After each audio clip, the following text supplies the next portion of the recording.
मोनिका बहू से सब परेशान थे। कारण था उसका नेचर, जो शादी के 8 साल बाद भी किसी को समझ में ही नहीं आ रहा था।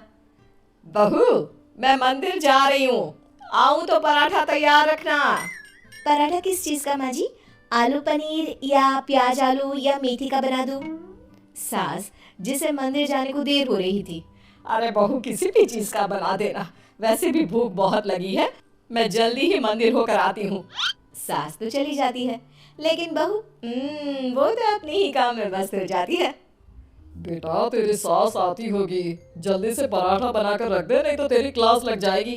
ना ना पिताजी, अब कोई मेरी क्लास नहीं ले सकता। नहीं ले सकता? अब नहीं ले सकता क्या मतलब? तेरी सास तो आज तक मेरी क्लास ले रही है। पिताजी, मैंने तो शादी ही इसलिए की है कि मुझे पढ़ाई ना करनी पड़े। क्लास लेंगी सास तो मैं नहीं रह पाऊंगी। अरे तो जो होमवर्क देकर गई है वो जल्दी से पूरा कर ले बेटा। होमवर्क? कैसा होमवर्क? अरे परेशान हो गया मैं तो।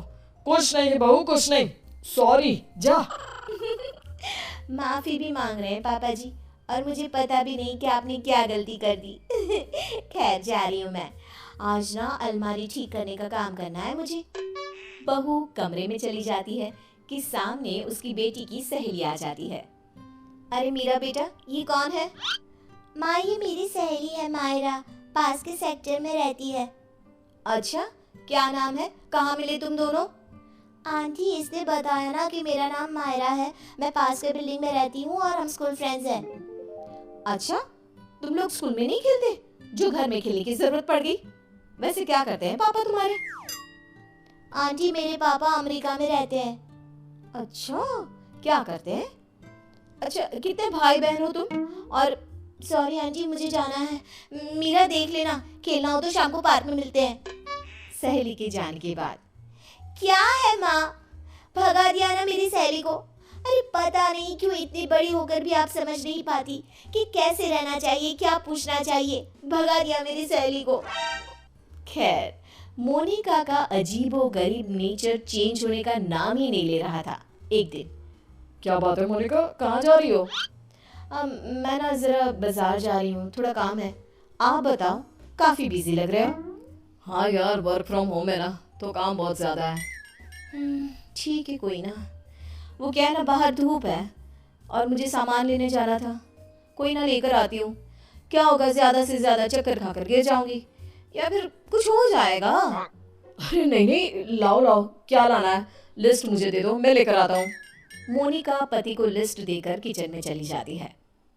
अरे क्या बात है, तू तो झोला लेकर निकली थी, फिर वापस क्यों आ गई? वो क्या है ना, ये बोले कि मैं ले आता हूँ तो मैं वापस आ गई। देख ले, किचन तेरा है, तू जानती है क्या है क्या नहीं है। अरे कोई बात नहीं, वो ले आएंगे ना सब, मैंने उन्हें लिस्ट दे दी है। लेकिन जब थोड़ी देर बाद पति सारा सामान लेकर आता है तो मैं चली दाल बनाने। लेकिन ये क्या, झोले से तो दाल निकलती ही नहीं। ये क्या है जी, दाल क्यों नहीं लाए आप? अरे लिस्ट में लिखा ही नहीं था तो मैं कैसे लाता? जो लिखा है सब लाया हूँ मैं। बस अब तो मोनिका का गुस्सा 7वें आसमान में पहुंच जाता है। अरे नहीं लिखा तो ये मतलब कि तुम लाओगे नहीं? कम से कम थोड़ा सोच ही लेते। मोनिका बड़बड़ाती वहां से चली जाती है और पति, वो तो बेचारा सर पकड़कर खड़ा हो जाता है। अब पता चला हम कैसे रहते थे सारा दिन और सारी शाम। हाँ पापा, मम्मी की आदतें तो समझ में ही नहीं आती, कल मेरी सहेली को भी भगा दिया। एक रोज तो मुझे इतना परेशान कर दिया कि मैं अपना सर पकड़कर ही बैठ गया। अरे मेरा तो रहने ही दो बेटा, क्या बताऊं क्या ना बताऊं। अरे पता ही नहीं चलता किस पल क्या समझ जाए और क्या समझा दे। समय निकल रहा था, हर कोई मोनिका से परेशान हो रहा था। किसी के पास कोई उपाय नहीं था कि कैसे उसकी आदतों को सुधारा जाए। फिर एक रोज, अच्छा बेटा, क्या खाओगी आज? माँ, कुछ भी बना लो। कुछ भी क्या होता है? अरे बताना रानी बिटिया को, क्या खाने का मन है? माँ, पालक पनीर। मेरी बेटी पालक पनीर खाएगी। लेकिन बेटा, पालक तो है नहीं, कुछ और बता। माँ, बहुत दिनों से छोले भटूरे नहीं खाए। ओ, वो कैसे बनेगा बेटा? उसके लिए तो छोले भिगोने पड़ेंगे ना। बेटी माँ को जो भी बनाने को बताती, मोनिका कोई ना कोई परेशानी बता देती, जिसके बाद माँ कुछ भी बना दे, तू एक काम कर, दाल चावल ही उबाल दे। वही तो बनाया है बेटा, चल जल्दी से आजा खा ले। माँ चली जाती है, लेकिन बेटी परेशान हो चुकी होती है। क्या है, माँ ने जब बना ही लिया था दाल चावल, तो मेरा वक्त क्यों बर्बाद कर रही थी? तभी वहाँ दादी आ जाती है। क्योंकि तेरी माँ है ही ऐसी। यहाँ तेरे पास आने से पहले मेरा भी सर खा कर गई है। क्या कर सकते हैं अब? पर दादी ऐसे हाथ पैर बांध कर भी तो नहीं रह सकते ना। हाँ बेटा, सही बोल रही है तू। बहू को तो समझाना ही होगा कि वो जो व्यवहार करती है वो ठीक नहीं है। बस फिर क्या था, सभी सोच लेते हैं कि जैसे को तैसा करना है। अगले रोज नाश्ते पर, ये क्या है मोनिका, पराठे क्यों बनाए? मुझे तो पोहा खाने का मन था। लेकिन मुझे कैसे पता चलेगा कि आपको पोहा खाना है? बता देते ना। बिल्कुल वैसे ही जैसे तुमको लगता था कि मुझे ये पता होना चाहिए था कि दाल लानी है। मोनिका को कुछ तो समझ में आ जाता है, लेकिन वो शांत रहती है। फिर अगले रोज, माँ जी वो कल ना मेरा व्रत है, तो बताइए ना शाम की पूजा कैसे करनी होती है? कौन सी पूजा, साड़ी वाली या सूट वाली? माँ जी साड़ी वाली। वैसे क्या खाते हैं उसमें? खीर ना, तो मैं अभी खीर बना लेती हूँ। कौन सी खीर बहू, चावल वाली या सूजी वाली?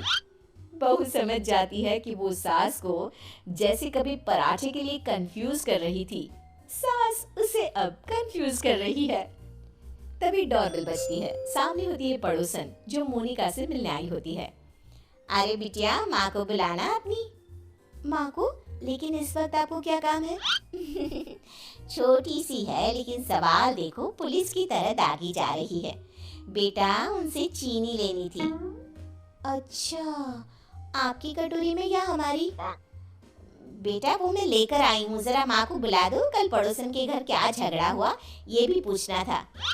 ये क्या बात हुई, किसी के घर के झगड़े को डिस्कस करना? वैसे आपके पति क्या करते हैं? वो कितने बजे ऑफिस जाते हैं? और माँ जब शाम को वॉक पर जाती है, तो क्या उस वक्त आप लोगों की बात नहीं होती? मोनिका बेटी की सारी बात सुन रही थी, लेकिन जैसे ही वो बेटी को कुछ कहती, पड़ोसन उल्टे पैर भाग जाती है। माँ, मीरा, मैं समझ गई हूँ कि मैं क्या गलती कर रही थी। मुझे माफ कर दीजिए प्लीज।